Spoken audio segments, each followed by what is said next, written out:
shift.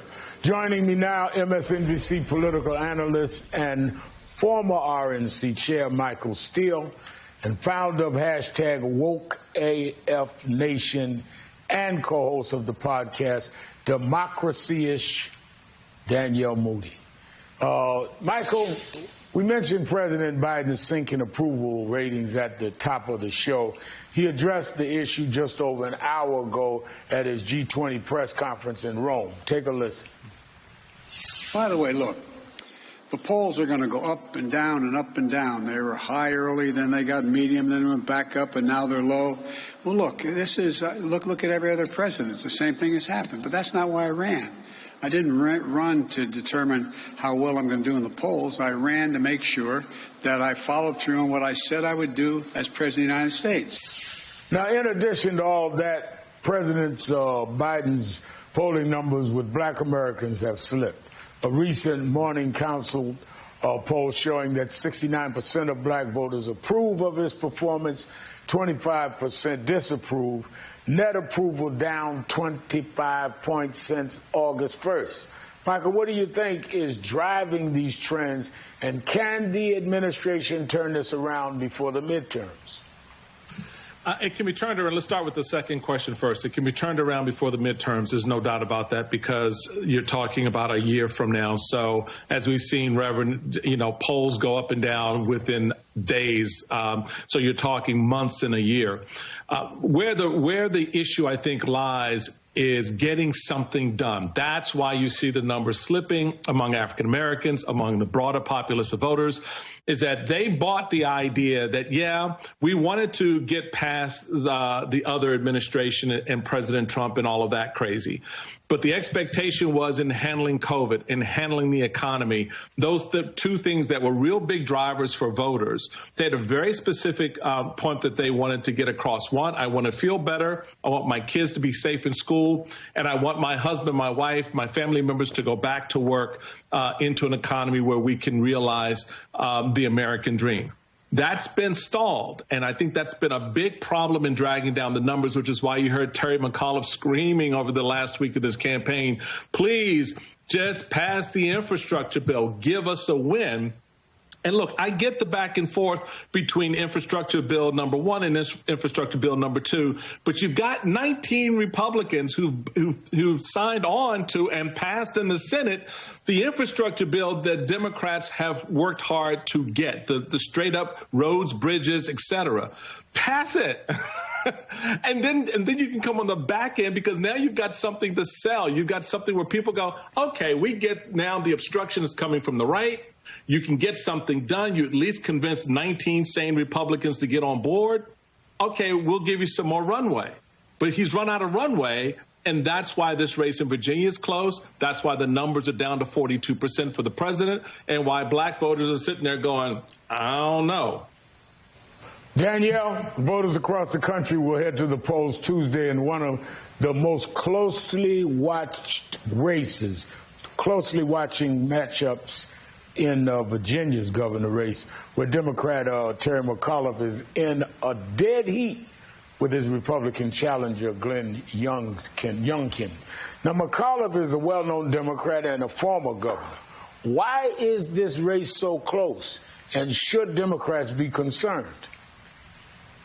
I mean, I think that Democrats should be scared out of their minds right now, because essentially Republicans offered no platform whatsoever. We understand that, right? They don't offer any policy. They don't give us any new ideas. Everything that they are about is obstructionism, is telling us what we shouldn't do, is banning books, is telling women that they can't have an abortion. It is doing all of these things. And so the question now is, what is Democrats' message? It can't just be that I'm not Donald Trump. And remember that Joe Biden came out of the gate as the comforter in chief. He came out of the gate telling us that he was going to repair Washington. not understanding that the Republicans that he had dealt with from yesteryear are not the obstructionist Republican cult that he is dealing with now.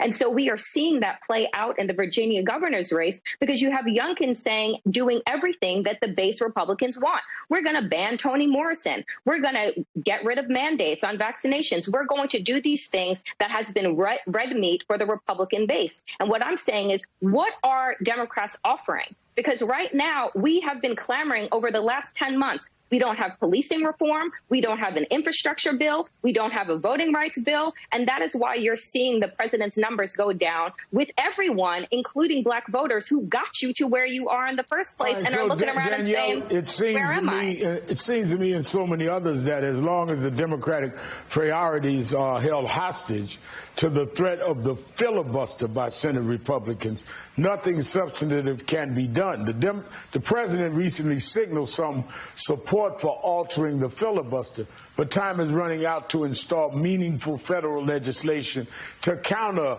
expanding voter restrictions at the state level. Do any other policy priorities matter if Democrats cannot protect Americans' right to vote, which we both know is under assault right now by the Republican Party? I think the Democrats' message has been there for voting, there for the John Lewis bill, there for all of the bills, there for police reform, but they will not deal with the filibuster. I think that they're being intercepted by the filibuster, not because they don't have a message. Their message has no microphone anyone can hear because they're allowing 2 senators to cut the mic off. I mean, you're exactly right, Rev, because the only 2 senators that have the mic right now are the people that the majority of Americans didn't vote for, Manchin and Sinema. And unless we are going to do something about voting rights, then we might as well just stop altogether, because none of the bills that are coming out matter if people can't vote. It doesn't matter if Republicans can turn around and tell you that after you stood out in line for 6 hours, that your vote doesn't matter because they're going to decertify it. So if we're not dealing with the basis of our democracy, which is the fundamental rights of all people who are eligible to vote, then I don't know what we're doing.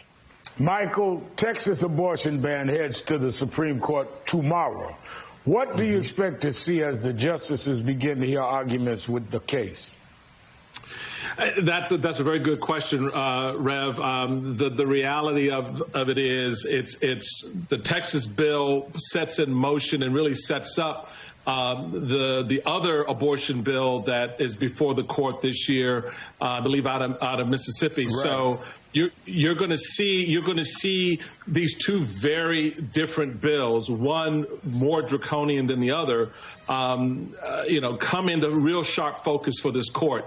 I'm not sure how much leg this Texas bill is going to get in front of the Supreme Court. I really think if there's going to be any further incursion on Roe versus Wade, it will be done out of Mississippi, not so much this, because of the nature of this particular bill, which flies in the face of all constitutional principles around the rights of individuals.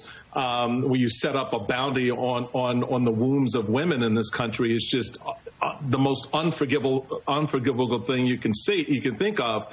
But the Mississippi case is a more narrowly tailored and more narrowly focused bill, piece of legislation, and where the court comes down there is going to be interesting. I still think, though, that at the end of the day, Roe may withstand this particular assault from the states, given the nature of the stare decisis, the history of this bill, and the real reticence at the end of the day to undo that, because these things go around, Rev. You know that. What goes around comes back twice as hard. And if the Democrats ever get the opportunity to make the changes on the court, Republicans can find themselves in a very difficult spot. So I think it's going to be a short-term play. Longer term, I still think it stands. But, it's hard to say. We can only hope for the best. Thank you both, Michael Steele and Danielle Moody.